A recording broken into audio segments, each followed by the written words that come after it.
Clara May Harrison's hands were blue, not cold. Blue. She'd stopped shivering an hour ago, which meant she was dying. The man who'd paid for her train ticket had taken one look, called her damaged goods, and walked away. Now 3 drunks circled closer, boots crunching through snow, and she couldn't even scream. Her throat had frozen shut. When the tallest one reached for her, a voice cut through the dark like a rifle shot. "Step back." Clara's eyes rolled toward the sound. A man. A child. And for the first time in her 22 years, she prayed someone would actually stay.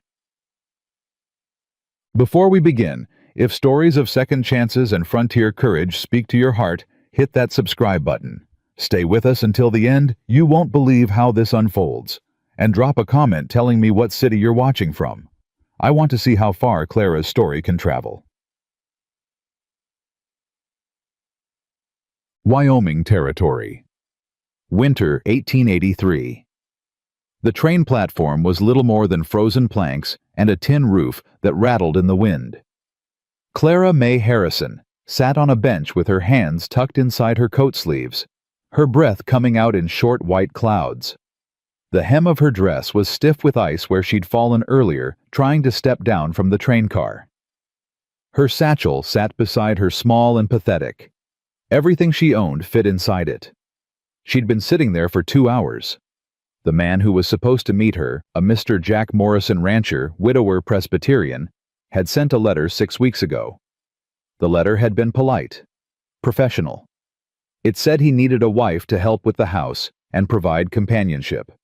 It said nothing about love, which Clara had appreciated. Love was a risk she couldn't afford. But when Jack Morrison stepped off the afternoon train, took one long look at her and said, "You're not what I ordered," Clara realized she'd been a fool to hope for anything else. "I sent a photograph," she'd said quietly. That photograph lied. Her face had burned. She'd wanted to say the photograph was 4 years old, before her stepfather had blackened her eye so badly it never sat quite right again. She'd wanted to say she'd lost weight because she'd been saving every penny for the ticket west. But she said nothing because women like her didn't get to defend themselves. Jack Morrison had adjusted his hat, glanced once more at her thin frame and crooked face, and said, "I'll wire the agency for a refund." Then he'd walked away. And Clara had stayed on that bench because where else was there to go? Now the sky was dark. The station master had locked up an hour ago, and the 3 men across the platform were getting braver. "She ain't got nowhere to go," one of them said loud enough for her to hear. "Maybe she's waiting for us." Another laughed. Clara kept her eyes on the ground. She'd learned young that looking at men like that only made things worse. The tallest one stood. His boots were loud against the frozen wood. Clara's chest tightened. She thought about running, but her legs wouldn't move. Fear had a way of pinning you down. "You lost, girl." She didn't answer. "I'm talking to you." He was close enough now that she could smell the whiskey. Her hands curled into fists inside her sleeves, but she knew it wouldn't matter. She'd fought before. She always lost. The man reached out. "Step back." The voice came from behind him, low and sharp. The drunk froze. Slowly he turned. A man stood just beyond the lamplight, tall and broad-shouldered snow clinging to the brim of his hat. In his arms, bundled in a wool coat too big for her, was a little girl. She couldn't have been more than 8. Her eyes were dark and serious, and she watched everything without making a sound. "We got no trouble with you, Cooper," the drunk said, but he took a step back. "Then keep it that way." The other 2 men stood grumbling, but they didn't approach. The tall man, Cooper, ignored them. He walked straight to Clara, his boots steady and sure. "You the bride Jack Morrison left here?" Clara nodded. Her voice wouldn't work. Cooper crouched down so they were eye level. Up close she could see the lines around his eyes, the silver starting at his temples. He wasn't young, but he wasn't old either, just worn. "You got people?" She shook her head. "Money." Another shake. He looked at her for a long moment, and Clara braced herself for the same disgust she'd seen in Jack Morrison's face. But it didn't come. Instead, Cooper straightened, shifted the child in his arms, and shrugged out of his heavy coat. He draped it over Clara's shoulders. "Come on." "Where?" The word came out cracked and small. "My place. You'll freeze if you stay here." "I can't." "You can. You will." He said it like there was no other option, and maybe there wasn't. Clara stood on shaking legs. The coat was warm, still holding his heat. The little girl in his arms stared at her unblinking. "What's your name?" Clara whispered. The girl didn't answer. She just tucked her face into Cooper's shoulder. "She don't talk much," Cooper said. "Name's Ruby. She's my niece." He led Clara to a wagon hitched just beyond the platform. Two sturdy horses stamped their feet in the cold, their breath rising in thick clouds. Cooper lifted Ruby into the back seat, then held out a hand to Clara. She hesitated, staring at his calloused palm. "I ain't gonna hurt you," he said quietly. Clara took his hand. His grip was firm, steady. He helped her into the wagon, wrapped a wool blanket around her legs, and climbed up front. The reins snapped, and the wagon lurched forward into the dark. They rode in silence for a long time. The wind howled across the open prairie, carrying snow in sideways sheets. Clara couldn't see anything beyond the glow of the wagon's lantern. She held the blanket tight and tried not to think about what she was doing climbing into a stranger's wagon in the middle of nowhere. But what choice did she have? After a while, Ruby shifted in her seat. She crawled forward closer to Clara and stared at her with those serious dark eyes. "You're cold," the girl said. It was the first time she'd spoken. Her voice was soft, almost a whisper. Clara nodded. "A little." Ruby reached into her coat and pulled out a small cloth doll, worn and faded. She held it out. "She keeps me warm," Ruby said. Clara's throat tightened. She took the doll gently, and Ruby climbed into her lap, without asking, curling up like a cat. Clara wrapped her arms around the child, and for the first time in hours, she felt something other than cold. Cooper glanced back once, his expression unreadable, then turned his eyes back to the road. The cabin appeared suddenly a dark shape against the white hills. Smoke rose from the chimney and a single lantern glowed in the window. Cooper pulled the wagon up to the porch and climbed down. He lifted Ruby first, then turned to help Clara. Inside the cabin was small, but clean. A wood stove burned in the corner, filling the room with blessed heat. There was a table, 2 chairs, a rocking chair by the fire. A narrow hallway led to what Clara assumed were bedrooms. "Sit," Cooper said, nodding toward the rocker. Clara sat. Ruby climbed into her lap again, still holding her doll. Cooper moved around the cabin with quiet efficiency. He stoked the fire, filled a kettle with water, set it on the stove. He didn't speak, and Clara didn't either. She just held Ruby and let the warmth seep into her bones. When the water was hot, Cooper poured it into a chipped mug and handed it to her. "Drink." Clara wrapped her blue fingers around the mug. The heat hurt, but she didn't let go. Cooper pulled out the other chair and sat across from her. He took off his hat, set it on the table.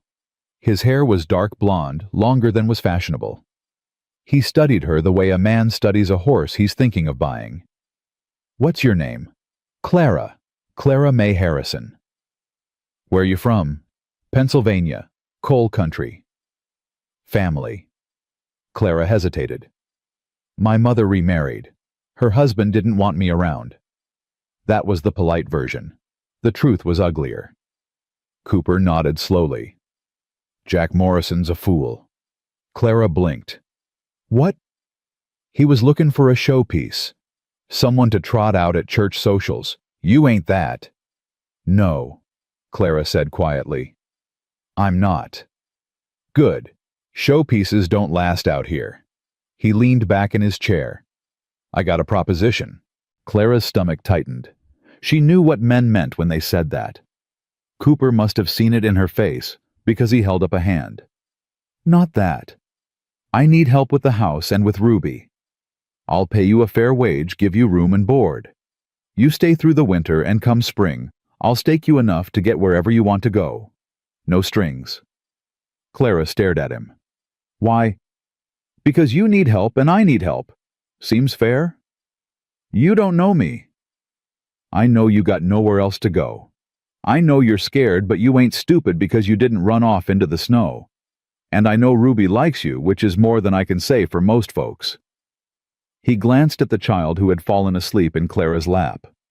"She lost her mama a year ago. My sister. Her daddy didn't want her, so I took her in. She ain't spoke more than 10 words to anyone since." Clara looked down at Ruby's peaceful face. "She spoke to me. I noticed." "Mr. Cooper." "Nate. Just Nate." "Nate." Clara swallowed hard. "I don't know how to be what you need." "Neither do I. We'll figure it out." He stood, picked up his hat. "There's a spare room down the hall. It's small, but it's warm. Ruby sleeps in the room next to it. I'm across the hall. You need anything, you holler." Clara nodded, too overwhelmed to speak. Nate crossed to her, gently lifted Ruby from her lap, and carried the sleeping child down the hallway. Clara heard a door open and close, then his boots on the wooden floor.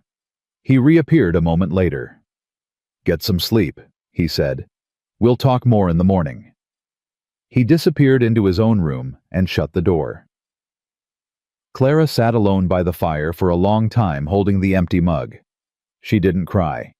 She'd learned young that crying didn't fix anything. But something in her chest, something that had been clenched tight for years, loosened just a little. She stood, walked down the hallway, and found the spare room. It was barely bigger than a closet, with a narrow bed and a single window. But the quilt was thick and the walls didn't shake in the wind. Clara lay down fully clothed and pulled the quilt to her chin.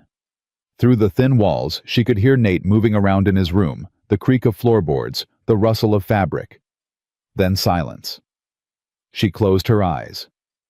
For the first time in months, she slept without nightmares. Morning came cold and gray. Clara woke to the smell of coffee and bacon, and for a moment she didn't remember where she was. Then it came back in pieces: the train platform, the drunk men, Nate Cooper and his silent niece. She sat up slowly, every muscle stiff. Her dress was wrinkled and still damp at the hem. She finger-combed her hair, splashed icy water on her face from the basin on the dresser, and stepped into the hallway. The cabin was quiet. Nate stood at the stove, flipping bacon in a cast-iron skillet. Ruby sat at the table legs, swinging, eating toast with jam. She looked up when Clara entered and offered a small, shy smile. "Morning," Nate said without turning around. "Morning." Clara's voice was rusty. "Coffee's on the table. Bacon'll be done in a minute." Clara poured herself a cup and sat across from Ruby. The girl watched her with those serious eyes, then pushed the jar of jam across the table. "It's strawberry," Ruby said. "It's good." "Thank you." Clara spread a little on a piece of toast and took a bite. It was good. Simple, but good. Nate brought the bacon over and sat down. For a few minutes they ate in silence. It wasn't uncomfortable. It was just quiet, the way mornings should be. Finally, Nate set down his fork. "I got chores. Horses need feedin', firewood needs choppin'. You're welcome to rest, or you can help Ruby with her lessons. She's learnin' her letters." "I can help," Clara said quickly. "I'm good with letters. Numbers, too." Nate raised an eyebrow. "You read?" "Yes, sir. My mother taught me before she remarried." Something shifted in his expression, but he didn't say anything. He just nodded. "Good. Ruby needs it. I ain't much for book learnin'." He stood, pulled on his coat, and headed for the door. Before he stepped out, he paused. "Clara." She looked up. "You don't have to call me sir. I work for a livin' same as you." Then he was gone, the door closing behind him with a soft thud. Ruby slid out of her chair and took Clara's hand. Her palm was small and warm. "Come on," she said. "I'll show you the letters." Clara let herself be led to a small shelf in the corner where a few battered books sat beside a slate and a piece of chalk. Ruby pulled down a primer and opened it to a page full of crooked letters. "I know A through F," Ruby said proudly. but G is hard. Clara knelt beside her. Let's try it together.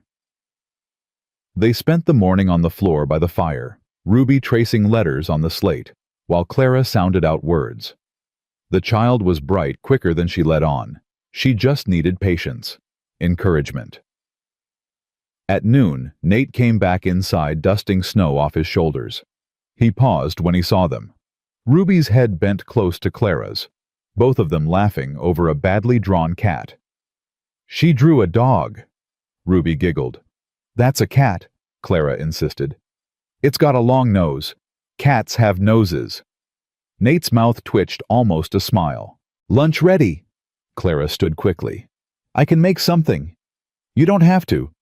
I want to. She brushed past him to the stove, found a pot, started slicing potatoes. She worked quickly, efficiently, the way she'd learned working in her stepfather's house. Nate watched her for a moment, then sat down beside Ruby. Show me your letters. Ruby held up the slate. Nate studied it, nodded. That's good work, Rubes. The child beamed. By the time Clara had stew simmering on the stove, it was snowing again. Fat flakes drifted past the window, piling up on the sill. Nate stood, looked out, and frowned. Storm's coming in heavy. I need to check on the fence line before it gets worse. He glanced at Clara. You'll be all right here. Yes. Keep the fire going. Don't open the door for anyone but me. Clara's stomach tightened. Are you expecting someone? Nate hesitated. No. But folks talk. Word'll get around that you're here. Some might come by to satisfy their curiosity. You mean they'll come to judge me? He didn't deny it. Let 'em talk. You're under my roof. That means something out here. He pulled on his coat, tugged his hat low, and stepped out into the snow. Ruby moved to the window and pressed her nose against the glass, watching him go. Clara joined her, and together they stood in silence until Nate disappeared into the white. Is he coming back? Ruby asked quietly. Yes, Clara said, though her chest felt tight. He's coming back. But as the snow fell harder and the wind began to howl, she wondered if she was telling the truth. The wind screamed against the cabin walls. Clara stood at the window watching the snow erase the world.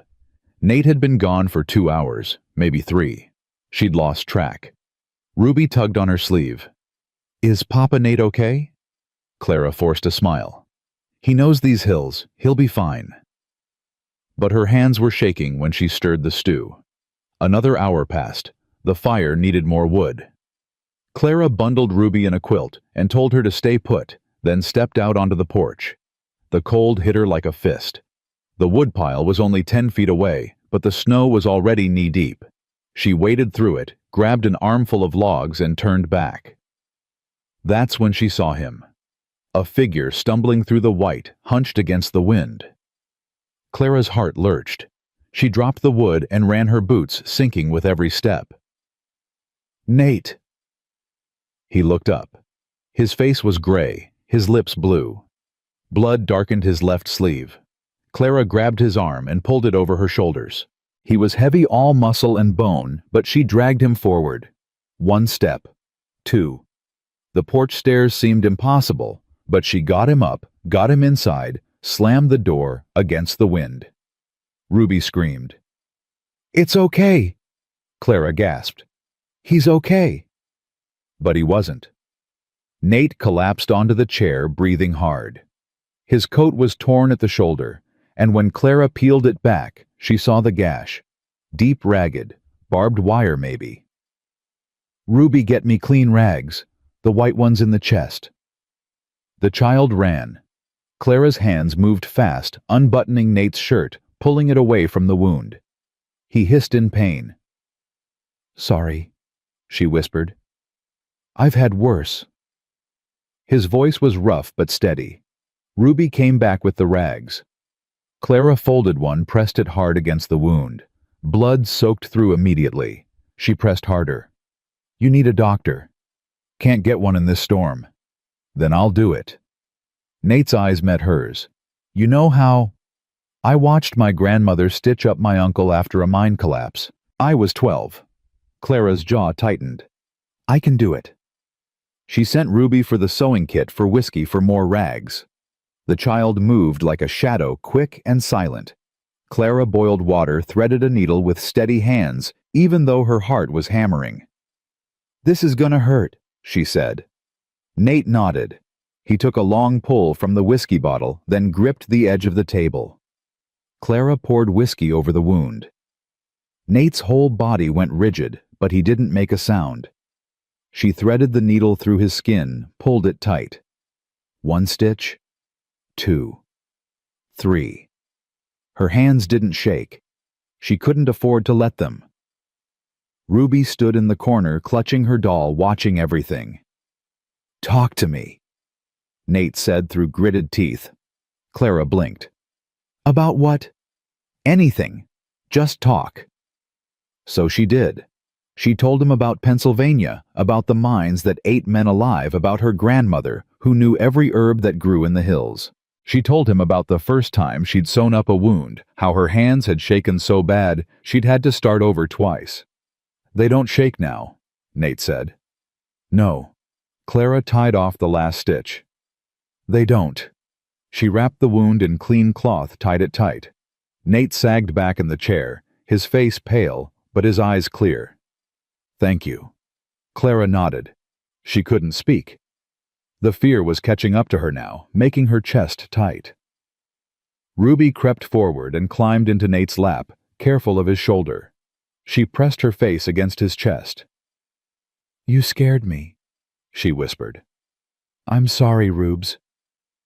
He wrapped his good arm around her. "I'm okay now."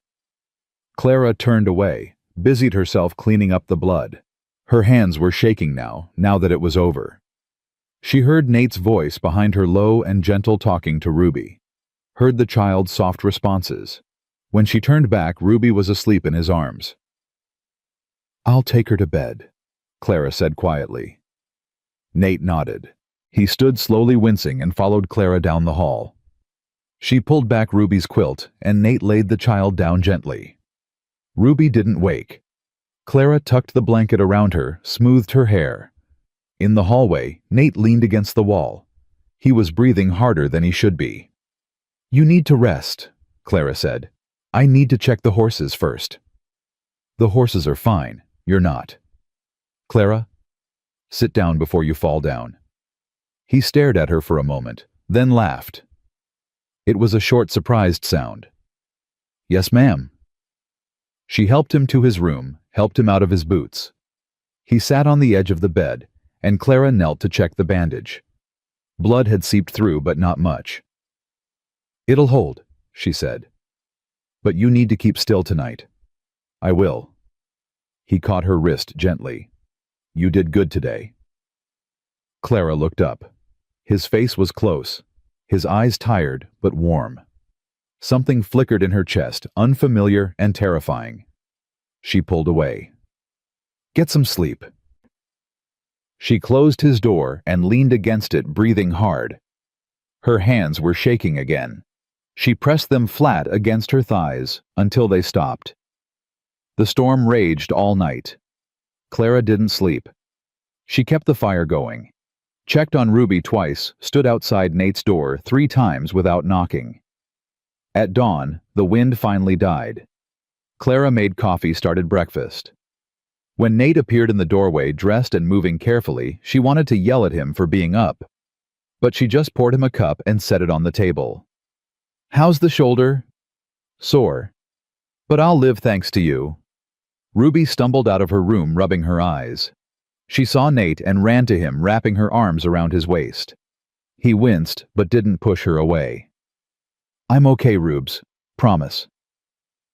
They ate breakfast in quiet. Outside, the world was white and still. Clara washed the dishes while Nate pulled on his coat. "Where are you going?" "Horses still need feedin'. Fence still needs fixin'." "Not with that shoulder." "I've got another one that works just fine." Clara dried her hands. "Then I'm coming with you." Nate frowned. "You don't have to." "You can't lift anything heavy." I can." She pulled on the coat he'd given her that first night. It still smelled like him, like leather and wood smoke. "Besides, I need to learn how things work around here if I'm staying through winter." Something shifted in his expression. "You're staying?" Clara hadn't realized she'd decided until she said it out loud. "If the offer's still good." "It is." Ruby clapped her hands. "She's staying." Nate's mouth twitched. "Looks like it." They worked side by side all morning. Clara hauled water while Nate fed the horses. She learned their names Buck Sam Daisy and a mean-tempered mare called Duchess who tried to bite her twice. Nate showed her how to check their hooves, how to spread the hay so they didn't fight over it. "You're a quick learner," he said. "I have to be." He looked at her for a long moment. "Why'd you really come west?" "Clara." She kept her eyes on the horse. "I told you, my stepfather. That's part of it, but there's more." Clara's hands stilled. She thought about lying, but what was the point? He'd see through it. "He hit my mother," she said quietly. "For years. She never fought back, never left. One night he came after me instead and I fought, broke his nose with a fire poker." She swallowed hard. "He said he'd have me arrested, said no one would believe me. So I ran." Nate didn't speak. He just moved closer, rested his hand briefly on her shoulder. The weight was warm solid. "He was wrong," Nate said. "I believe you." Clara's throat tightened. She nodded, not trusting her voice. They worked until noon, then trudged back to the cabin. Ruby had the table set, the stew reheated. She'd even drawn a picture 3 stick figures holding hands. "That's us," Ruby announced. Clara stared at the drawing. Her chest ached. That afternoon, a knock came at the door. Nate tensed. He glanced at Clara, then crossed to the window. "It's Maggie Wilson, from town." He opened the door. A woman stood on the porch, 50-something, sturdy as an oak tree. She wore a man's coat and carried a covered basket. "Nate Cooper, you let a girl freeze at the station and didn't tell anyone?" "Word travels fast," Nate said dryly. "It's a small town. Move aside. I want to meet her." Maggie swept past him, her sharp eyes landing on Clara. She looked her up and down, and Clara braced herself for judgment. Instead, Maggie smiled. "You're the one who stitched him up last night." Clara blinked. "How did you—" "Doc Rigsby came by my place this morning. Said Nate should be laid up for a week with that wound, but he saw him out feeding horses at dawn. Only way that happens is if someone patched him good." Maggie set the basket on the table. "Brought you some supplies. Flour, sugar, real coffee. Nate drinks that weak swill that tastes like dirt." "It's not that bad," Nate muttered. "It's terrible." Maggie turned back to Clara. "You got a name?" "Clara. Clara May Harrison." "Well, Clara May Harrison, you picked a hard man to work for. He don't talk much and he's stubborn as a mule. But he's decent. More decent than most." She lowered her voice. "You in trouble?" Clara's breath caught. "What? Are you running from something? Someone—" Maggie's eyes were kind but sharp. "I ain't judging. Half the women in this territory are running from something. Just need to know if trouble's gonna follow you here." Clara glanced at Nate. He stood by the door, his expression unreadable. "My stepfather," Clara said quietly. "But he doesn't know where I went. I made sure of it." Maggie nodded. "Good. Then you'll do fine." She pulled a wrapped bundle from the basket. "This is for Ruby. Hair ribbons. Every girl needs something pretty." Ruby took the ribbons with wide eyes. "Thank you, Miss Maggie." "You're welcome, darlin'." Maggie patted her head, then headed for the door. She paused beside Nate. "Town's gonna talk. You know that. Let 'em. Mrs. Howell's already stirring the pot, saying Clara's a loose woman, that you're harboring sin under your roof." Nate's jaw tightened. "Martha Howell wouldn't know sin if it bit her." "Maybe not. But she's got the preacher's ear. Maggie glanced back at Clara. You'll have to come to town eventually. Face him down. Show him you're respectable. I'm not sure I am, Clara said quietly. Maggie laughed sharp and sudden. Respectability's overrated. Just be strong. That's what matters out here. She tipped her hat to Nate. Take care of that shoulder. And take care of her. She's braver than she looks. Then she was gone, the door closing behind her with a soft thud. Nate turned to Clara. You don't have to go to town if you don't want to. I'll have to eventually. Might as well get it over with. Not yet. Wait till the talk dies down. It won't die down. You know that. Clara straightened her shoulders. I've been judged before. I'll survive it again. Nate studied her, and something like respect flickered in his eyes. All right, Sunday. We'll go to church. Show 'em you're here to stay. Clara's stomach twisted, but she nodded. Sunday. That night, after Ruby was in bed, Clara sat by the fire mending one of Nate's shirts. He sat across from her, oiling a bridle, the leather creaking softly in his hands. You don't have to do that, he said.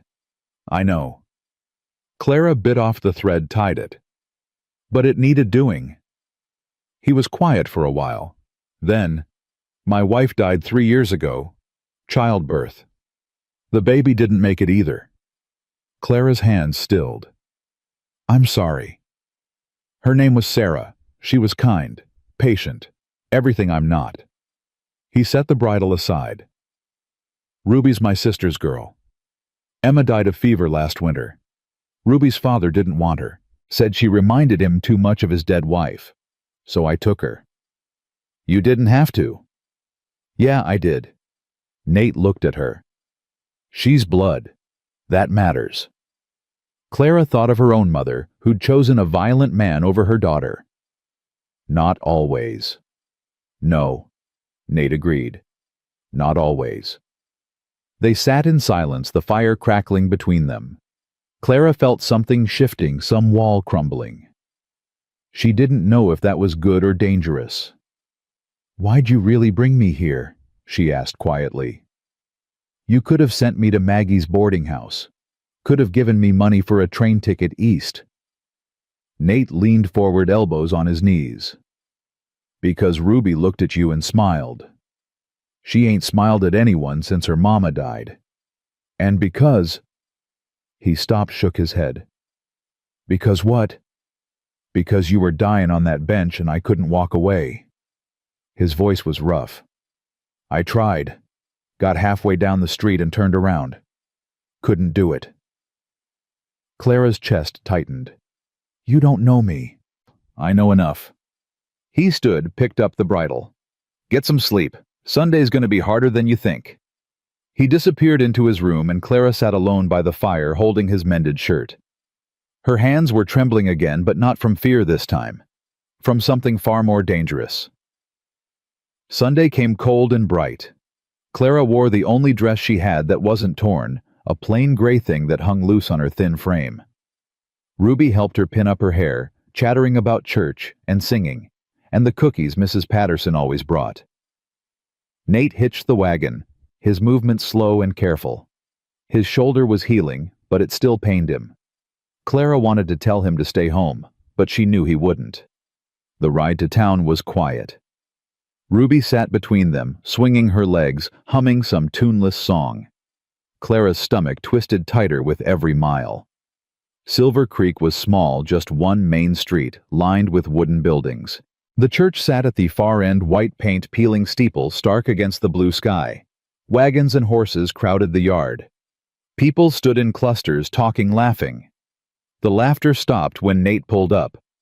Clara felt every eye turned toward her. Women whispered behind gloved hands.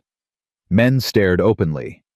A few nodded to Nate, but their gazes slid past Clara like she was something unclean.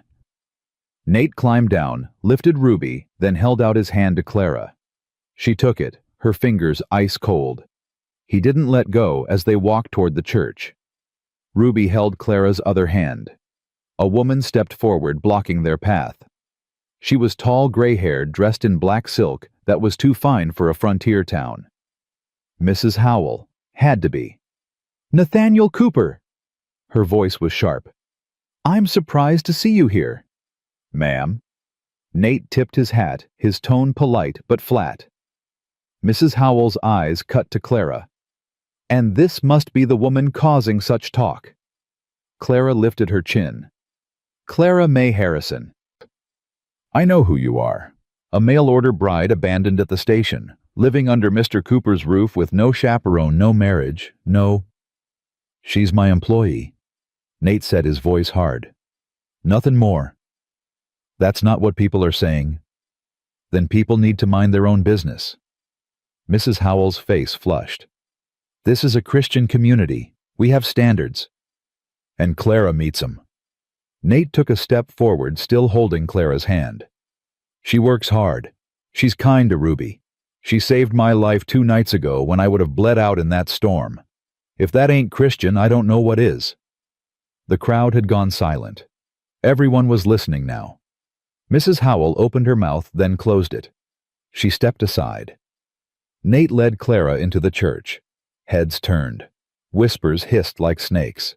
But Nate walked straight to the third pew, the one his family had sat in for 30 years, and he sat down. Clara sat beside him. Ruby climbed into her lap. Reverend Pritchard stood at the pulpit, a thin man with kind eyes. He looked at Clara for a long moment, then smiled. Let us pray, he said.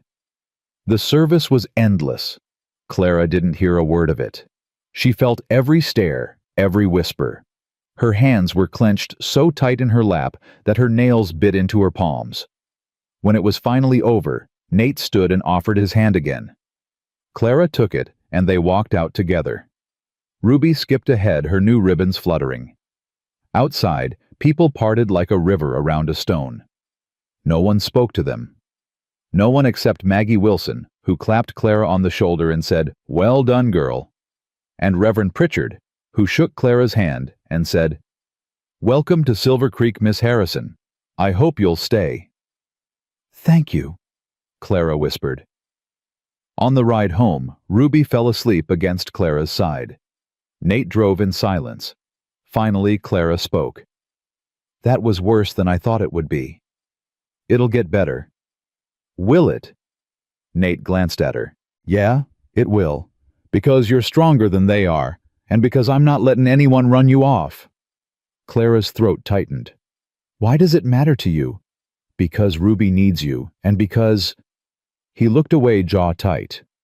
"Because I do too." The words hung in the air between them, fragile and terrifying. Clara didn't respond. She couldn't. She just leaned back against the seat and closed her eyes. Ruby's warm weight against her side, and let herself believe just for a moment that maybe she'd found a place where she could stay. The weeks that followed moved slow and steady as winter itself. Clara fell into a rhythm she hadn't known existed. She woke before dawn, started the fire, made coffee strong enough to stand a spoon in. Nate would come in from checking the horse's snow, dusting his shoulders, and they'd sit across from each other at the table without speaking. The silence wasn't empty. It was full of something neither of them had words for yet. Ruby bloomed like a flower finding sun. She talked more, laughed more. She followed Clara everywhere, mimicking the way she kneaded bread, the way she hummed while she worked. At night, she'd crawl into Clara's lap with her primer and sound out words until her eyes drooped. "You're good with her," Nate said one evening. Clara looked up from the sock she was darning. "She makes it easy." No. Emma tried for months. Ruby wouldn't speak to her, wouldn't eat. She was wasting away. He stared into his coffee. "You brought her back." Clara didn't know what to say to that, so she said nothing. She just went back to her mending, but her hands shook slightly on the needle. Town remained hostile. When Clara went to the Mercantile with Nate to buy flour and coffee, women turned their backs. The shopkeeper's wife served her with pursed lips and wouldn't meet her eyes. A group of men loitering outside went silent when she passed, then erupted in laughter the moment she was out of earshot. "Ignore them," Nate set his hand firm on the small of her back. "I'm trying." But it was Jack Morrison who made it impossible. He cornered them outside the post office on a gray afternoon. Ruby was across the street with Maggie looking at ribbons. Clara saw him coming and felt her stomach drop. "Cooper!" Jack's voice was loud, meant to carry. "Got a minute?" Nate turned slowly. "Morrison?" Jack's eyes slid to Clara, and something ugly twisted in his expression.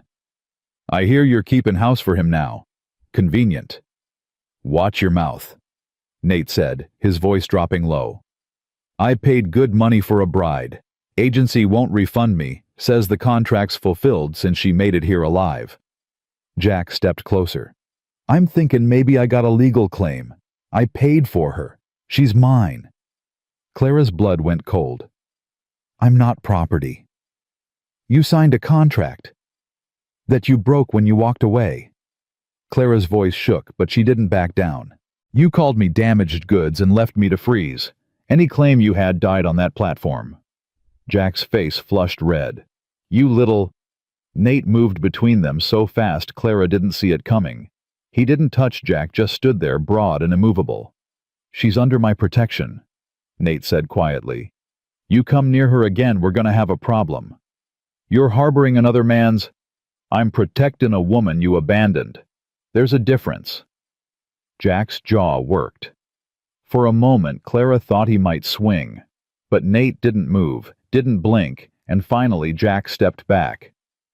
"This ain't over." "Yeah," Nate said. "It is." Jack stalked away. Nate turned to Clara, his eyes searching her face. "You all right?" Clara nodded, but her hands were shaking. "He can't really claim me, can he?" "No, contract's void the second he rejected you. But that don't mean he won't cause trouble." Nate's jaw tightened. "Maybe you should stay at the ranch for a while. Let things settle." "You mean hide." "I mean stay safe." Clara looked across the street where Ruby was laughing, holding up a blue ribbon to the light. "I'm tired of hiding." Something shifted in Nate's expression. "I know, but sometimes it's smarter to—" "I ran from Pennsylvania. I hid on that train for 3 days, scared every time it stopped that he'd find me. I'm not doing it anymore." Clara met his eyes. "If Jack Morrison wants to cause trouble, let him. I'm not leaving." Nate stared at her for a long moment, then nodded slowly. "All right. But we do this my way. You don't go anywhere alone. Not town, not the barn, nowhere. Understand? I'm not a child." "No. You're a woman alone in a place that ain't decided if it wants you yet. That makes you vulnerable whether you like it or not." Clara wanted to argue, but he was right. She hated that he was right. They collected Ruby and headed home. The child chattered about the ribbons, about the candy Maggie had bought her, oblivious to the tension between the adults. Clara was grateful for that. Ruby had enough fear in her young life already. That night, Clara couldn't sleep. She lay in her narrow bed listening to the wind rattle the shutters. Down the hall, she heard Nate moving around. His door opened. Boots creaked on the floorboards. She heard him in the main room stoking the fire. She rose, wrapped a shawl around her nightgown, and padded barefoot down the hall. Nate stood by the hearth staring into the flames. He'd pulled on pants but no shirt, and in the firelight she could see the scar on his shoulder where she'd stitched him. It had healed clean, a thin white line against tanned skin. "Can't sleep?" he asked without turning. "No." He glanced at her, then quickly away. "You should go back to bed." "So should you." "Can't." He poked at the fire, sending sparks up the chimney. "Keep thinking about Morrison, about what he might do." Clara moved closer, the floorboards cold under her feet. "You think he'll come here?"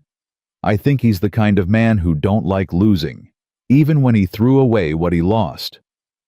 Nate set the poker down. "I've known Jack Morrison since we were boys. He's got a mean streak. His first wife left him, took their kid, and ran off to California. He blamed her, told everyone she was faithless. But I knew her. She was a good woman, quiet, always had bruises she tried to hide." Clara's chest tightened. "He hit her." "Yeah. And when she finally got brave enough to leave, he made her life hell. Spread stories, turned the town against her. She couldn't even buy supplies without someone spitting at her feet. Nate turned to face Clara. I won't let that happen to you. You can't control what people think. No, but I can control what they see. And what they see is you working hard taking care of Ruby being respectable. He took a step closer. I can make it clear that anyone who disrespects you disrespects me. That'll just make them talk more. Let them talk. Talk's just noise. His voice softened. I meant what I said before. I'm not letting anyone run you off. Clara looked up at him and something in her chest cracked open. Why do you care so much? Nate's jaw worked. He looked away, then back. Because when I pulled you off that bench, you were already half gone. I could see it in your eyes. You'd given up. And then I brought you here and you fought. You kept fighting, even when the town turned on you, even when Morrison tried to claim you. You're stronger than you know, Clara. And I... He stopped, shook his head. You what? I ain't good with words. Sarah used to say I had the emotional range of a fence post. He gave a bitter laugh. But I know what it feels like to be alone in a crowded room. I know what it's like to lose something and think you'll never find it again. And I know that since you came here, this place feels less empty. Clara couldn't breathe. Nate. I'm not saying it right. I'm not asking for anything. I just need you to know that you matter. To Ruby. To me. You matter. The words hung between them like something fragile and precious. Clara wanted to reach for him, wanted to close the distance, but fear held her back. Fear that if she let herself want this, it would be taken away. Everything always was. I should go back to bed, she whispered. Nate nodded. He didn't move. Clara turned and walked back down the hall. She climbed into bed and pulled the quilt to her chin, but sleep wouldn't come.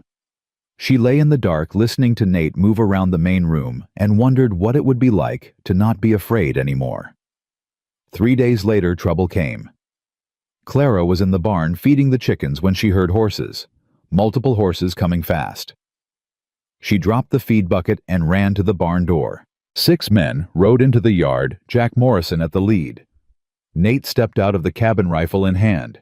Ruby appeared behind him, her face pale. Stay inside, Nate said without turning. Ruby didn't move. Jack dismounted, and the other men followed. Clara recognized 2 of them from the train station, the drunks who'd circled her that first night. Her stomach clenched. Cooper. Jack's voice was cold. We need to talk. Then talk. The town council met last night. There's been complaints about your situation here. Unmarried woman living under your roof, no chaperone. It ain't proper. That's my business, not the council's. It's the town's business when it affects our reputation. We got families here. We got standards. Jack crossed his arms. Council voted. Either you marry the girl proper or she leaves. You got 1 week to decide. Nate's grip on the rifle tightened. You got no authority to make that demand. Don't I? I'm a council member. So's Henry Phelps and Thomas Wade, all standing right here. Jack jerked his head toward the other men. We speak for the town, and the town says this situation ends. Clara stepped out of the barn. I'll leave. Every head turned. Clara, no. Nate started. I won't be the reason you lose your standing in this town. I'll go. I'll find work somewhere else. Where? Jack sneered. Who's gonna hire a used-up mail-order bride with no references? You'll end up in a crib in some mining camp flat on your back for anyone with $2. Nate moved so fast, the rifle was at Jack's throat before anyone could blink. Say another word. Nate said, his voice deadly quiet. I dare you. Jack went still. The other men shifted hands, moving toward their guns. The air crackled with violence, waiting to break. Nate, please! Clara's voice cut through the tension. It's not worth it. Yes, Nate said, not taking his eyes off Jack. It is. Ruby's voice, small and frightened, came from the cabin door. Papa, Nate, don't. Nate heard her.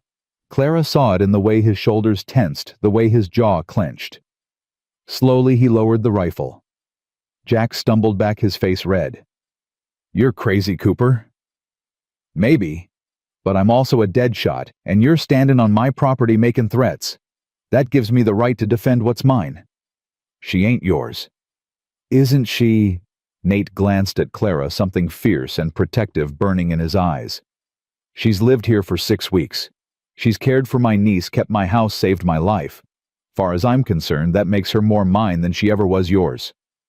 Jack's hands balled into fists. "1 week, Cooper. Marry her or send her away. If you don't, the council will force the issue." "How you gonna come onto my land and drag her off?" "If we have to." The threat hung in the air like smoke. Finally, Jack turned and swung back onto his horse. The other men followed.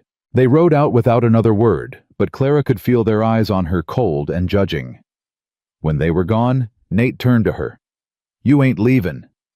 "You heard him. The council can go to hell. This is my land. You're under my protection. They got no right. They'll make your life hell. They'll turn every person in this territory against you." "I don't care." "I do." Clara's voice broke. "I won't let you sacrifice everything because of me." "Then marry me." The words hit like a punch. Clara stared at him, sure she'd misheard. "What?" Nate set the rifle aside and moved closer. "Marry me. Not because they're forcing us, because it's the only way to keep you safe. If you're my wife, they can't touch you. That's not a reason to get married." "It's reason enough." "No, it's not." Clara's chest ached. "You don't love me. You don't even know me. I know you're brave. I know you're kind. I know Ruby loves you, and I—" He stopped, jaw tight. "I care about you. That's enough to build on." "Is it?" "My marriage to Sarah wasn't a love match. Not at first. Her father owed my father money, so they arranged it. We grew to care for each other over time. We were happy. Or happy enough." His voice roughened. "I ain't offering you romance, Clara. I'm offering you safety. A name. A place to belong. If that's enough, then say yes." Clara couldn't speak. She wanted to say yes so badly it hurt. But she remembered her mother's marriage, the way love had twisted into violence, the way belonging had become a cage. "I need to think," she whispered. Nate nodded. He looked disappointed, but not surprised. "You've got a week. But Clara, whatever you decide, you ain't leaving this ranch. I'll fight every man in that town before I let them force you out." He turned and walked back into the cabin. Ruby still stood in the doorway, tears streaming down her face. "Are you leaving?" the child asked. Clara knelt and pulled her close. "I don't know, sweetheart. I don't know." That night, Clara sat at the table with a piece of paper and a pencil. She drew a line down the middle. On one side, she listed reasons to leave: protect Nate's reputation, avoid forced marriage, maintain independence. On the other side, reasons to stay. "Ruby needs me, nowhere else to go. I'm tired of running." She stared at the paper until the words blurred. Ruby crept out of her room and climbed into Clara's lap. "Don't go. Ruby. Please, I'll be so good. I'll do all my letters and I won't complain about baths, and I'll eat my vegetables even when they're mushy. Just please don't go." Clara's eyes burned. "It's not about you being good." "Then what?" "It's complicated." "Are you scared?" Clara looked down at the child's serious face. "Yes." "Of Papa Nate?" "No. Of wanting to stay too much." Ruby frowned, thinking hard. Then she said, "Mama used to say that sometimes the scariest thing is also the rightest thing. She said brave isn't not being scared. Brave is being scared and doing it anyway." Clara's throat closed. "Your mama was a smart woman." "She was." Ruby wrapped her arms around Clara's neck. "Please be brave." Clara held her until she fell asleep, then carried her back to bed.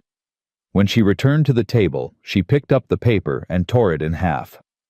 The lists didn't matter. Her heart had already decided. She just had to find the courage to say it out loud. The next morning, Clara found Nate in the barn mucking out stalls. He looked up when she entered, his expression carefully neutral. "I'll do it," she said. He straightened. "Do what?" "Marry you, if the offer's still good." Something flickered across his face, too quick to name. "It is. But I have conditions." His eyebrows rose. "Conditions?" "I need my own space. My own room. I can't." She took a breath. "I need time. Before anything. Physical." Nate's expression softened. "Clara, I ain't expecting anything from you that you ain't ready to give. This is about keeping you safe, not, we'll figure out the rest as we go. Or not at all, if that's what you want. You'd marry me and never... I'd marry you and we'd be partners. Friends if we're lucky. Anything more, that's up to you. No pressure. No expectations." He set down the pitchfork and moved closer. "I just need to know you'll stay. That Ruby won't lose another person she loves." Clara's eyes stung. "I'll stay. Then we'll get married. This Sunday. In front of the whole town. We'll show Jack Morrison and his council that they don't get to decide our lives.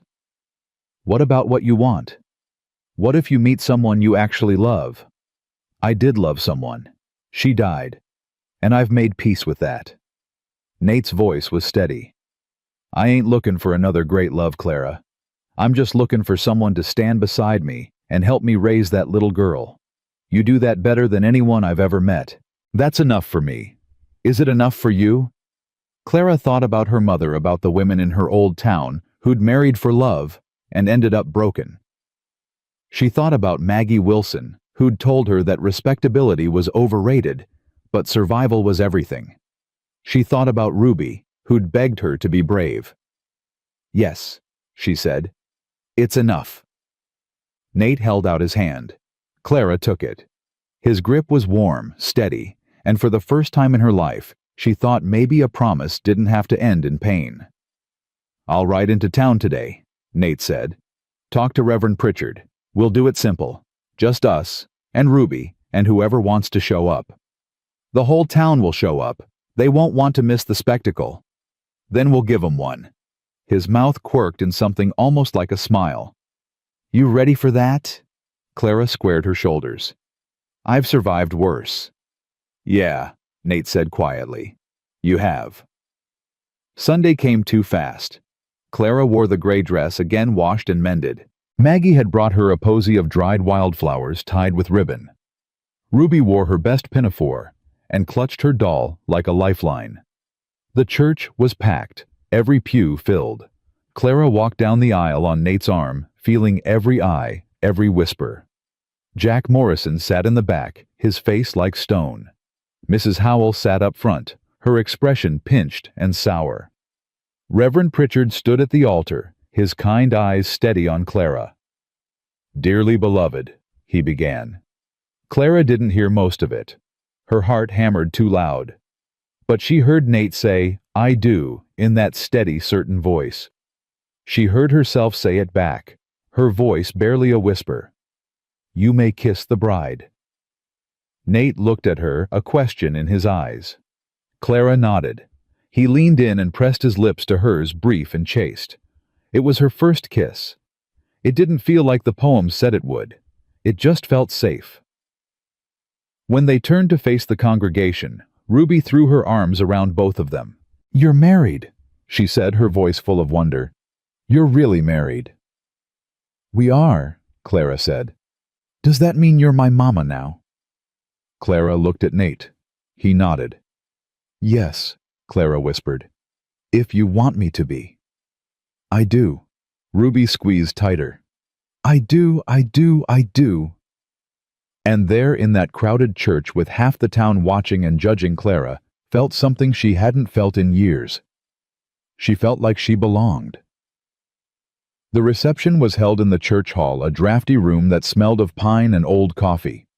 Someone had strung paper chains across the rafters. Mrs. Patterson laid out cookies on a long table, and Maggie Wilson poured coffee from a battered pot. People came through the line shaking Nate's hand, nodding stiffly at Clara.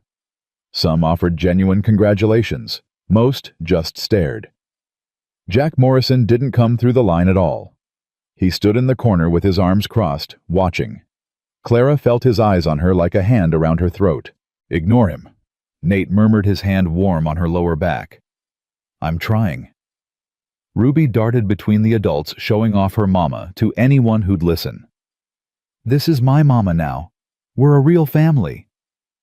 Her joy was so pure, it made Clara's chest ache.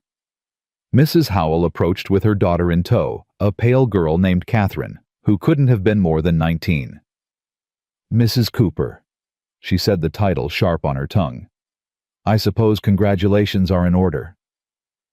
"Thank you," Clara said quietly. "Though I must say it's quite unusual to marry so quickly. Some might call it scandalous. Some might call it none of their business," Maggie said, appearing at Clara's elbow with 2 cups of coffee. She handed one to Clara and sipped the other, her eyes hard on Mrs. Howell. Mrs. Howell's lips thinned. "I'm simply concerned for the moral fabric of our community." "The moral fabric's just fine," Maggie said. "What you're concerned about is control. You don't like that Nate made a choice without asking your permission first." "I never." "Yes, you did. You always do." Maggie turned to Clara. "Don't let her get under your skin. She tried the same thing with me when I opened the boarding house. Said it wasn't proper for a woman to run a business. I told her where she could shove her propriety." Clara choked on her coffee. Mrs. Howell made a strangled noise and swept away Catherine, trailing behind her like a ghost. "You shouldn't antagonize her," Clara said. "Why not? Someone needs to." Maggie clinked her cup against Clara's. "Welcome to the family, Mrs. Cooper. You're gonna need a thick skin and a sense of humor. Might as well start practicing now." The celebration didn't last long. By mid-afternoon, people started drifting away. Nate loaded Ruby into the wagon, then helped Clara up. She was exhausted, wrung out from smiling at people who didn't like her, from pretending she wasn't terrified of what came next. The ride home was quiet. Ruby fell asleep with her head on Clara's lap, clutching her doll. Nate drove with steady hands, his eyes on the horizon. The winter sun was already sinking, painting the snow gold and pink. "You did good today," he said finally. "I didn't do anything. You stood there and let 'em judge you without flinching. That takes courage." Clara looked down at Ruby's sleeping face. "I did it for her." "I know." Nate glanced at her. "But you can do it for yourself, too. You earned the right to be there. You earned the right to this name." Clara's throat tightened.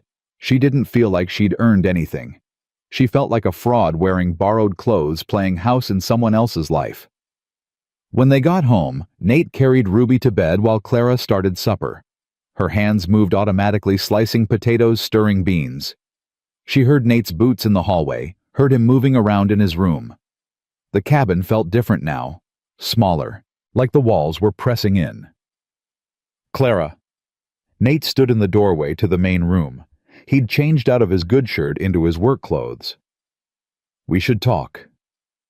Her stomach dropped. "All right." He sat at the table and gestured for her to join him. She did, her hands folded in her lap like a schoolgirl waiting for punishment. "I meant what I said before," Nate began. "About not expecting anything from you. That still stands. You keep your room, I keep mine. We're married on paper, but the rest, we'll figure it out as we go." "What if we never figure it out?" He looked at her for a long moment. "Then we don't. We just keep going the way we have been. Partners, friends. That's more than a lot of married folks have. Don't you want more? What I want don't matter. What matters is you feel safe here. Do you?" Clara thought about it. About the way Nate had stood between her and Jack Morrison, the way he'd given her his coat that first night, the way he'd never once pushed her for anything she wasn't ready to give. "Yes," she said, "I do." "Then that's enough." He stood, then hesitated. "There's something else. Ruby's father sent word. He wants to see her." Clara's blood went cold. When? He didn't say. Just that he'd be comin' through in the spring. Nate's jaw was tight. I won't let him take her. I don't care what legal right he thinks he has. She's mine now. Ours. What if he fights? Then I'll fight back. But I wanted you to know. In case... He trailed off. In case what? In case you want to leave before things get complicated. Clara stood, moved closer to him.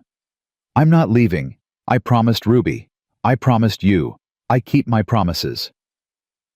Something shifted in Nate's expression, something warm and grateful. Thank you. That night, Clara lay in her narrow bed and stared at the ceiling. She was married. She had a daughter. She had a home. Everything she'd wanted when she stepped on that train 6 weeks ago. So why did she feel like she was waiting for it all to be taken away? The answer came in the dark hours before dawn. Because everything always was. Winter deepened. The snow piled higher, burying fences drifting against the cabin walls. Nate and Clara fell into an easy routine. She cooked and cleaned, and taught Ruby her letters. He chopped wood and tended the horses and fixed everything that broke. They moved around each other like dancers who'd practiced the steps 1,000 times. But something was building between them, something unspoken and heavy. Clara felt it in the way Nate's hand lingered when he passed her the coffee pot, in the way his eyes followed her across the room. She felt it in her own chest, a tightness that had nothing to do with fear and everything to do with want. She didn't know what to do with that feeling, so she ignored it. Ruby, on the other hand, was thriving. She talked constantly now, asking questions about everything. Why is the sky blue? Where do snowflakes come from? Can we get a puppy? She started calling Clara Mama without hesitation, and every time she did, Clara felt like her heart would crack open. You're good for her, Maggie said one afternoon. She'd ridden out to deliver supplies and stayed for coffee. I ain't seen that child smile this much since before Emma died. She's easy to love, Clara said. So are you. Maggie gave her a knowing look. Nate thinks so too. Clara's cheeks burned. He's just being kind. Nate Cooper ain't kind. He's fair, he's decent, but he ain't kind. Not unless he cares about someone. Maggie leaned forward. He looks at you the way a man looks at water when he's been thirsty too long. You're imagining things. When's the last time that man smiled before you showed up? When's the last time he laughed? Maggie shook her head. You brought him back to life, Clara, whether you meant to or not. Clara didn't know what to say to that. She changed the subject, asked about town, about the weather, about anything else. But Maggie's words stayed with her long after the woman rode away. That night, after Ruby was in bed, Clara sat by the fire mending one of Nate's shirts. He sat across from her cleaning his rifle, the smell of gun oil sharp in the air. The silence stretched comfortable and warm. Can I ask you something? Nate said suddenly. Clara looked up. Of course.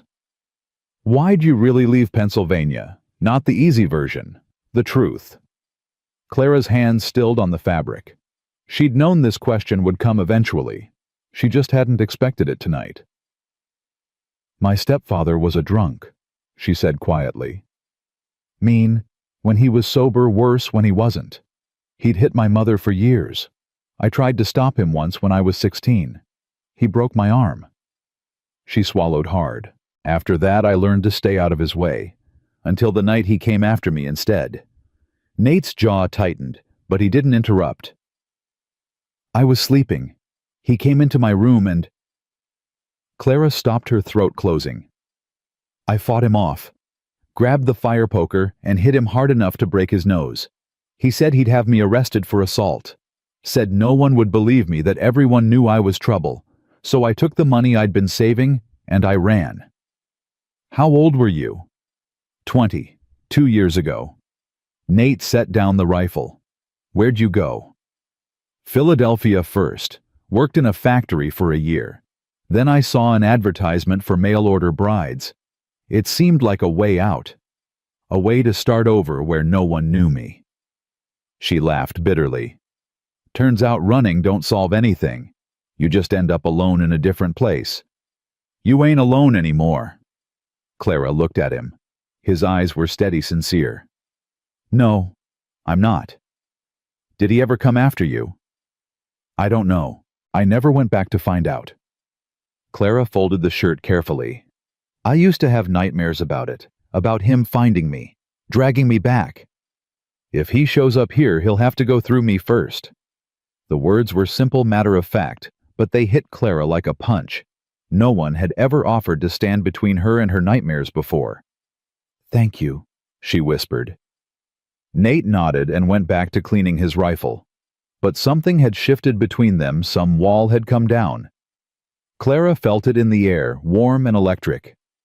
2 weeks later, the letter came. Nate rode into town to pick up supplies and returned with his face like stone.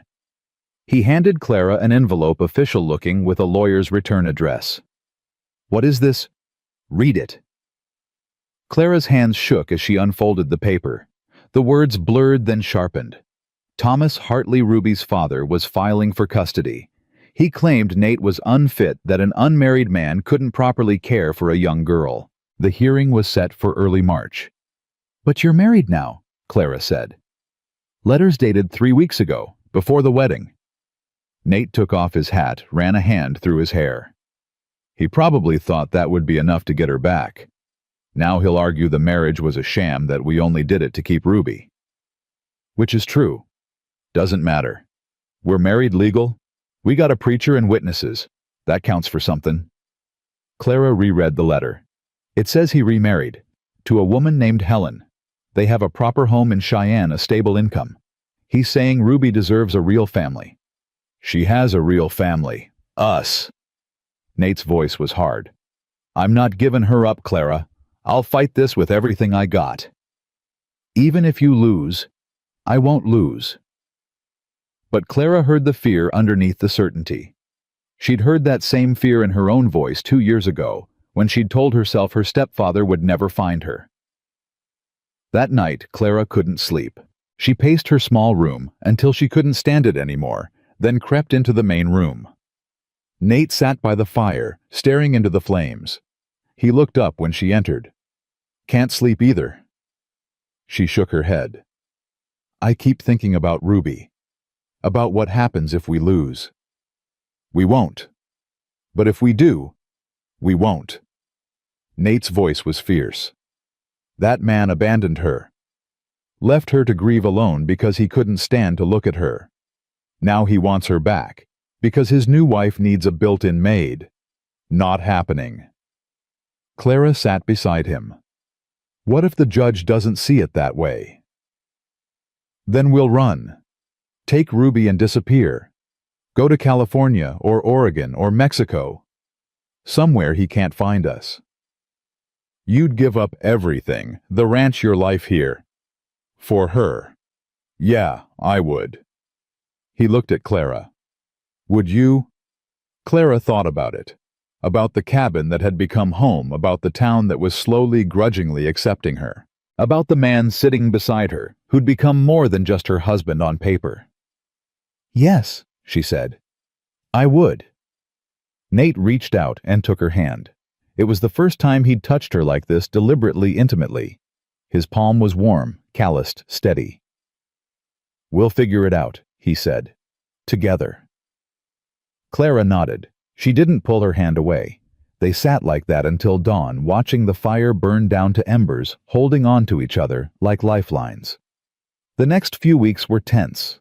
Nate hired a lawyer, a sharp-eyed man from Laramie, who said they had a decent case, but no guarantees. Ruby knew something was wrong. She grew quiet again, clingy. She'd wake crying from nightmares and wouldn't go back to sleep unless Clara sat with her. I don't want to leave, Ruby said one night, her voice small in the dark. I don't want to go with him. You won't, Clara promised, even though she couldn't be sure. We won't let that happen. But what if the judge makes me? Clara held her tighter. Then we'll fight. And if we can't win, we'll run. All 3 of us. We're a family now. Families stick together. Ruby's arms tightened around her neck. Forever. Forever.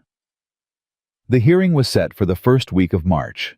As the date approached, Nate grew quieter, more tense. He worked longer hours, pushing himself until he was exhausted. Clara knew what he was doing. He was trying to outrun the fear. She knew because she was doing the same thing. 3 days before they were supposed to leave for Cheyenne, Jack Morrison showed up again. Clara was alone in the cabin making bread. Ruby was at Maggie's for the afternoon, and Nate was out checking the fence line. She heard the horse looked out the window and felt her stomach drop. Jack tied his horse to the porch rail and knocked. Clara thought about not answering, but that would only make things worse. She wiped her hands on her apron and opened the door. "Mrs. Cooper." Jack's smile was cold. "Can I come in?" "My husband isn't here." "I know. I waited until I saw him ride out." Jack pushed past her into the cabin. "We need to talk." Clara's heart hammered. "About what?" "About the fact that you're married to a man who's about to lose everything." Jack turned to face her. "I heard about the custody hearing. Thomas Hartley's a friend of mine. He told me what he's going to say on the stand, about how Nate's unfit, how this marriage is a fraud. You think the judge won't see through it? You think he won't strip that little girl away and leave you with nothing? Get out. I'm here to make you an offer." Jack stepped closer. "Leave him. Come with me. I'll tell the judge I was wrong about you, that we should have married like we planned. I'll say Nate coerced you, that you were scared. The judge will believe me. Nate'll lose Ruby, but you'll be safe." Clara stared at him. "You think I'd betray my husband and daughter for you? I think you're smart enough to know when you're on a sinking ship." Jack's voice hardened. "You came here with nothing. You leave with nothing. Or you leave with me, and at least you got a future. Your choice." "I already made my choice. Now get out of my house." Jack's expression turned ugly. "You think Nate loves you? He married you because he needed a nanny. That's all you are, a servant with a ring. The second Ruby's gone, he won't need you anymore." The words hit like a slap, but Clara didn't flinch. "You don't know him. I know men like him. Honorable men who keep their promises even when they regret 'em. He'll keep you around out of duty, but he'll never love you. Not like I could. You don't love me either. You just want to win." Jack grabbed her arm, his grip bruising. "I'm trying to help you. Let go of me. Not until you listen." The door slammed open. Nate stood in the doorway, his rifle leveled at Jack's chest. "Take your hands off my wife." Jack dropped Clara's arm and stepped back, his face pale. "I was just... Get out." "Nate, I was offering her a way out." "I said get out. You got 3 seconds before I pull this trigger." Jack held up his hands and backed toward the door. "This ain't over." "Yeah," Nate said quietly. "It is. You come near my wife or my daughter again, I'll kill you. That clear enough?" Jack's face flushed red, but he didn't argue. He pushed past Nate and mounted his horse, riding off at a gallop. Nate lowered the rifle and turned to Clara. "Are you hurt?" "No." But her hands were shaking. Nate crossed to her, set the rifle aside, and gently touched her arm where Jack had grabbed her. Bruises were already forming. His jaw tightened. "I should have shot him." "I'm glad you didn't. He threatened you. He was desperate and stupid." Clara looked up at him. "He said you don't love me. That you only married me because you needed a nanny." Nate's expression went carefully blank. "Is that what you think?" "I don't know what to think." He was quiet for a long moment. Then he said, "Jack Morrison don't know a damn thing about what I feel. Neither does anyone else in this town. They see what they want to see. But you should know better." "What does that mean?" "It means I don't do things halfway. When I made you my wife, I meant it. Not just on paper. I meant it here." He pressed his hand over his heart. "Maybe it started as convenience, but it ain't that anymore. Hasn't been for a while." Clara's breath caught. "Nate, I ain't expecting you to say it back. I know you got reasons to be careful to hold back, but I need you to know that when I stand in that courtroom and tell the judge you're my wife, I ain't lying. You are, in every way that matters." Tears burned Clara's eyes. "I don't know how to do this. I don't know how to let someone care about me without waiting for it to turn into something ugly." "Then we'll learn together." He cupped her face gently, his thumb brushing away a tear. "I ain't him, Clara. I ain't your stepfather or Jack Morrison or anyone else who hurt you. I'm just a man trying his best not to mess this up." Clara closed her eyes, leaning into his touch. "I'm scared." "So am I." His voice was rough. "But I'd rather be scared with you than safe alone." She opened her eyes and found him watching her with an intensity that stole her breath. Slowly giving her time to pull away, he leaned down and kissed her. Not the brief chaste kiss from their wedding, but something real. Something that tasted like promise and hope, and the beginning of something neither of them had words for yet.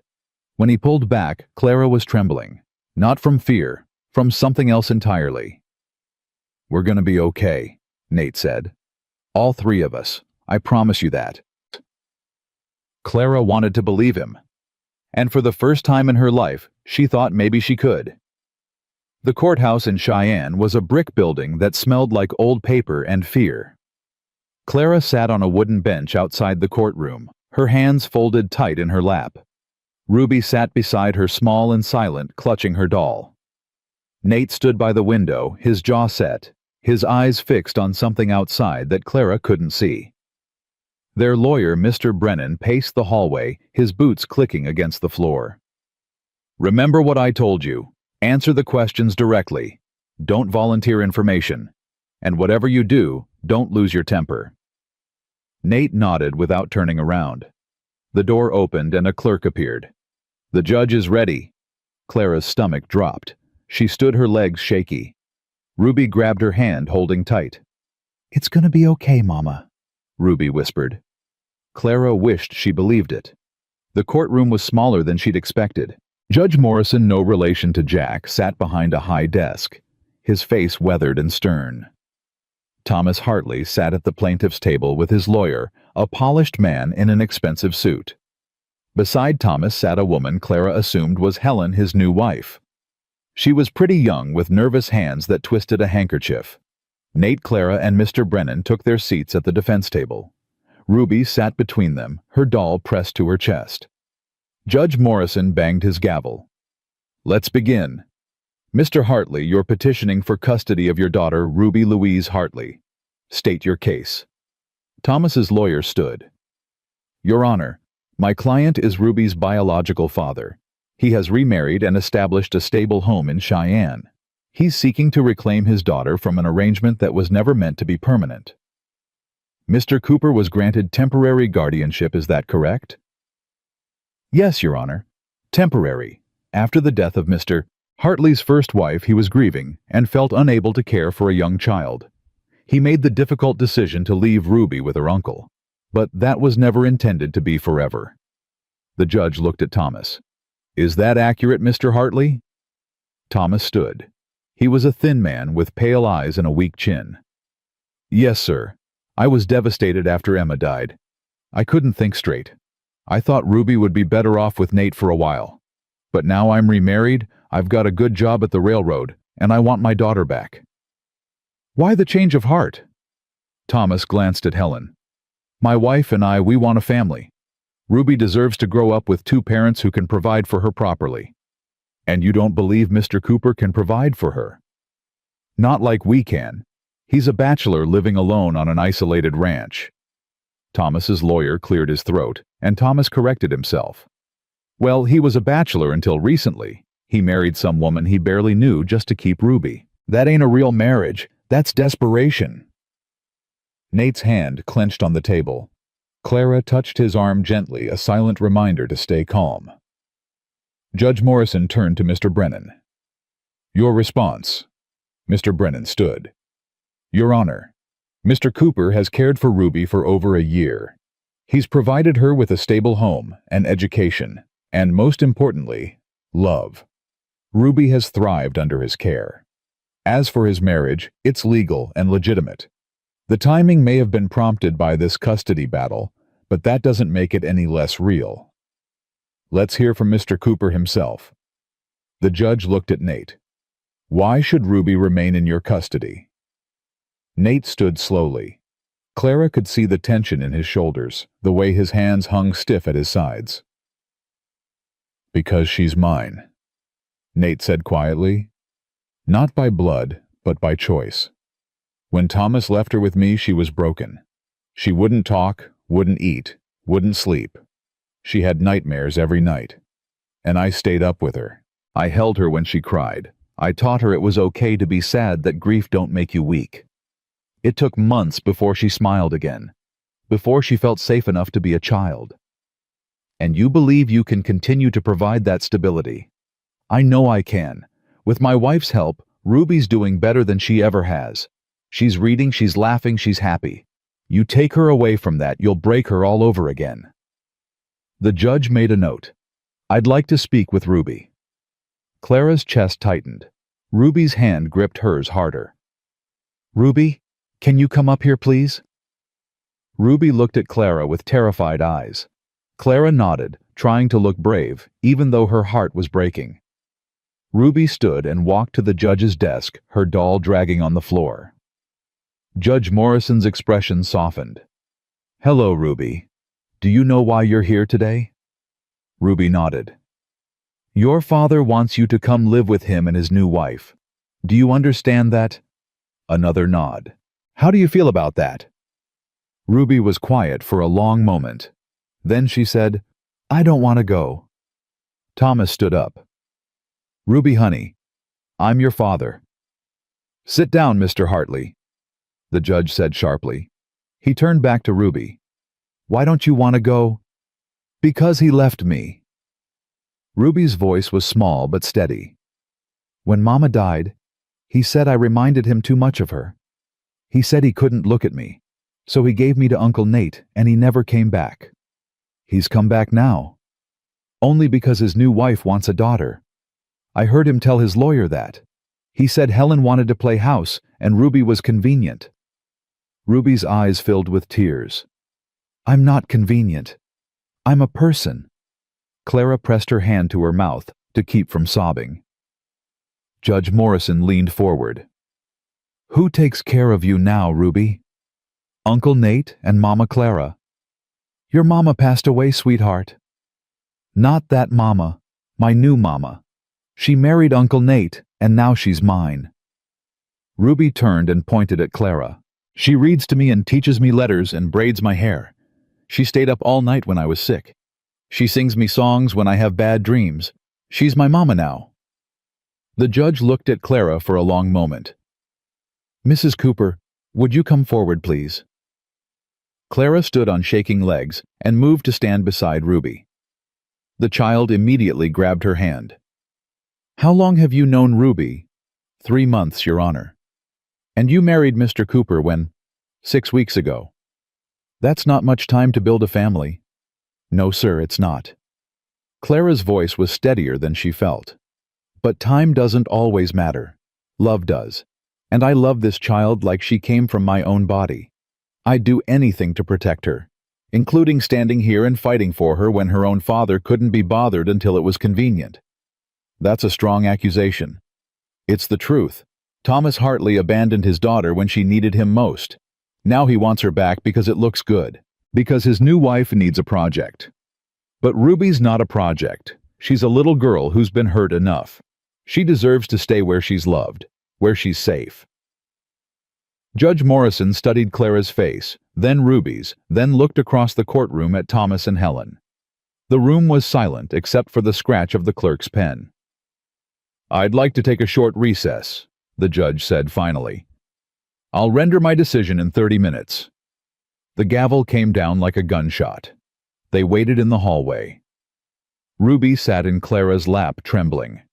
Nate stood with his back against the wall, his eyes closed. Mr. Brennan tried to make small talk, but no one responded. Thomas and Helen emerged from the courtroom. Thomas wouldn't meet Nate's eyes, but Helen did. She looked at Ruby, then at Clara, and something passed across her face. Regret, maybe. Or shame. "Thomas," Helen said quietly, "can we talk?" "Not now." "Yes, now." Helen pulled him aside out of earshot. They spoke in urgent whispers.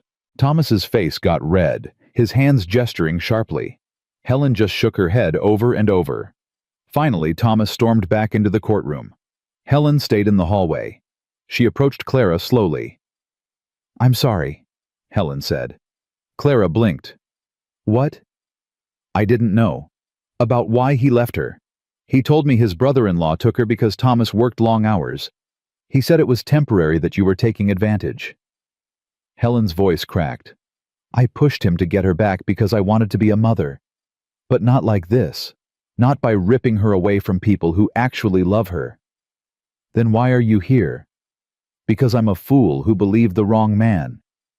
Helen looked at Ruby. "She's happy with you. I can see that. And I won't be part of taking that away." The clerk appeared. "Judge is ready." They filed back into the courtroom. The judge sat behind his desk, a paper in front of him. His expression gave nothing away. "I've reviewed the facts of this case and considered the testimony of all parties involved. This is not an easy decision. Mr. Hartley, you are Ruby's biological father, and under normal circumstances, that would carry significant weight. However, these are not normal circumstances." Thomas's lawyer started to object, but the judge held up a hand. "You abandoned your daughter during the most vulnerable time of her life. You left her to grieve alone because you couldn't handle your own pain. Mr. Cooper stepped in and provided her with stability, love, and a home. He did what you should have done. Your Honor, my client was grieving." "We all grieve, Counselor. It doesn't give us the right to abandon our responsibilities." The judge looked at Ruby. "This child has made her wishes clear. She wants to stay with her uncle and his wife, and after hearing the testimony today, I see no reason to deny her that." Clara's breath caught. Nate's hand found hers under the table. "Custody of Ruby Louise Hartley will remain with Nathaniel Cooper and his wife Clara May Cooper. This is a permanent arrangement. Mr. Hartley, you may petition for visitation rights if you wish, but custody is no longer in question." The gavel came down. Ruby burst into tears and threw her arms around Clara. Nate pulled them both close, his face pressed into Clara's hair. She felt his shoulders shake and realized he was crying too. Across the courtroom, Thomas sat with his head in his hands. Helen stood and walked out without looking back. Outside the courthouse, the sun was shining. The snow was melting, running in rivulets down the street. Spring was coming, Clara realized. Winter was finally over. Ruby ran ahead, spinning in circles, laughing. "We won! We won!" Nate caught Clara's hand. "Thank you." "For what?" "For fighting for her. For us." He stopped, turned to face her. "I meant what I said in there. You're her mother now. Not because a judge said so, but because you chose her. You chose us." Clara looked up at him, this man who'd saved her life in more ways than one. "You chose me first. Best decision I ever made." He kissed her right there on the courthouse steps, and Clara kissed him back. It wasn't their first kiss, but it was different. It was a promise. A beginning. They stayed in Cheyenne that night at a small hotel. Ruby fell asleep between them, her face peaceful for the first time in weeks. Clara lay awake, listening to her breathe, feeling Nate's warmth on her other side. "You still awake?" Nate whispered. "Yeah." "What are you thinking about?" "That I'm happy, and I'm not used to that." Nate propped himself up on one elbow, careful not to wake Ruby. "Get used to it, because I plan on making you happy for a long time." Clara smiled in the dark. "Is that a promise?" "It's a guarantee." The ride home took 2 days. They stopped at Maggie's first, and the woman nearly crushed them all in a hug when she heard the news. She baked a cake, opened a bottle of wine she'd been saving, and toasted to family, the kind you choose and the kind that chooses you back. When they finally reached the ranch, Clara stood on the porch and looked out at the land stretching white and endless under the stars. The cabin glowed warm behind her smoke, curling from the chimney. Inside, Nate was getting Ruby ready for bed, their voices drifting through the door, easy and familiar. This was hers now. Not borrowed, not temporary. Hers. The weeks that followed were the happiest Clara had ever known. The snow melted, revealing green underneath. Wildflowers pushed through the mud. The horses ran in the pasture, their winter coats shedding. Ruby planted a garden, her small hands covered in dirt, chattering about tomatoes and carrots and sunflowers as tall as the house. Clara and Nate grew closer, the careful distance between them shrinking. He started joining her by the fire at night, reading while she mended, their shoulders touching. She started kissing him goodbye when he left for town and hello when he came home. Small touches became longer ones. Separate rooms became a discussion they both knew was coming, but neither rushed. One evening after Ruby was asleep, Clara found Nate on the porch, watching the sunset paint the mountains gold.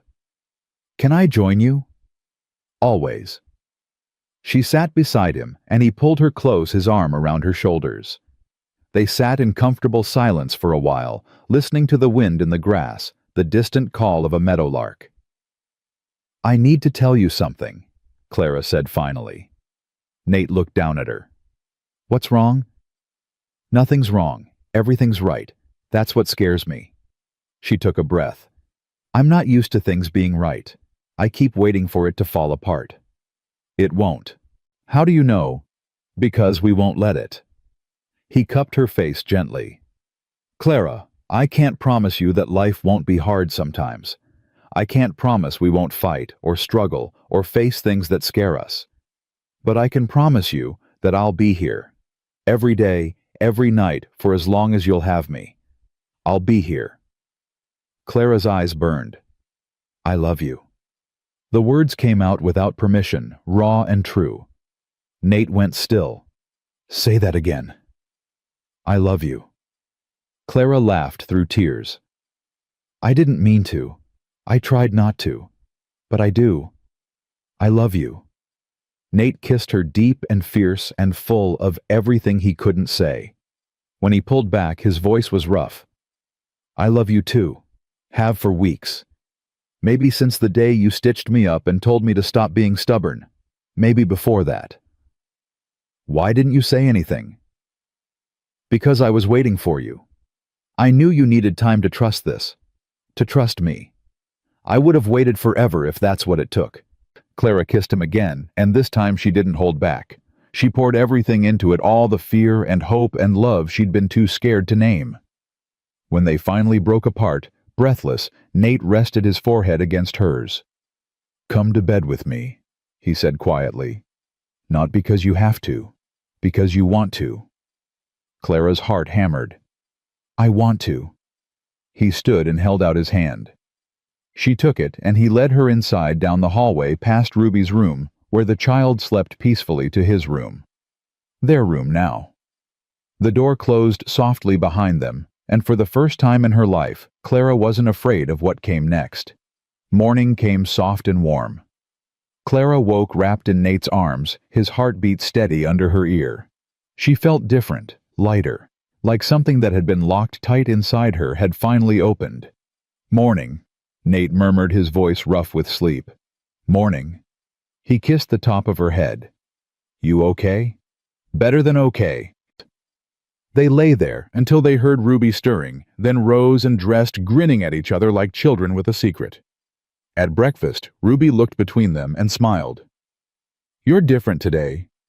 "How so?" Clara asked. "Happier. Both of you." Ruby spread jam on her toast. "I like it." Clara met Nate's eyes across the table. He smiled, and she smiled back, and it was enough. The town eventually came around. Mrs. Howell never did, but her opinion mattered less and less. Other women started speaking to Clara at church, inviting her to quilting circles and barn raisings. She made friends slowly, carefully, but she made them. Jack Morrison left town that summer. Rumor said he'd gone to California. No one missed him. Ruby thrived. She grew taller, braver, louder. She still had nightmares, sometimes still missed her mother. But she had Clara now and Nate, and that was enough. More than enough. 2 years later, on a spring morning, when the wildflowers were blooming and the air smelled like rain, Clara gave birth to a daughter. They named her Emma after Ruby's mother, and Ruby held her sister with gentle hands and fierce love. "She's ours," Ruby said, wonder in her voice. "Really ours." "Really ours," Clara agreed. Nate stood behind them, his hand on Clara's shoulder, watching his family with eyes that held everything he'd never been able to say out loud. But he didn't need words. Clara understood anyway. 5 years after that, on a cold November evening, Clara stood on the porch and watched Ruby ride toward town with her friends, laughing, confident, whole. Emma played in the yard with the puppy they'd finally gotten, her blonde curls bouncing. Inside, Nate was making dinner, and the cabin smelled like home. Clara thought back to that girl who'd sat freezing on a train platform, terrified and alone, sure she'd die before morning. She'd been so certain that hope was a lie, that happiness was something other people got. She'd been wrong. "Mama," Emma called, "come see what Daisy can do." Clara smiled and walked toward her daughter, toward the noise and mess and beautiful chaos of the life she'd built. Behind her, Nate appeared in the doorway, watching them with that quiet smile she'd come to know so well. "You coming in soon?" he called. "In a minute." But she stayed outside a little longer, soaking in the evening light, the sound of her children's laughter, the solid warmth of knowing she was home. Really, truly home. And for the first time in her life, Clara believed it would last. Not because life had suddenly become easy, but because she'd learned something that terrified girl on the platform hadn't known yet, that love wasn't something that happened to you. It was something you built day by day, choice by choice, with someone who showed up even when things got hard. She'd found that someone. She'd found this life. And she was never letting go. Inside the cabin, Nate called her name again, laughter in his voice, and Clara turned toward it like a flower turning toward the sun, her heart full, her fear finally beautifully gone. This was hers. All of it. And nothing, not the past or the future, or anything in between, could take it away. Not anymore. Not ever again.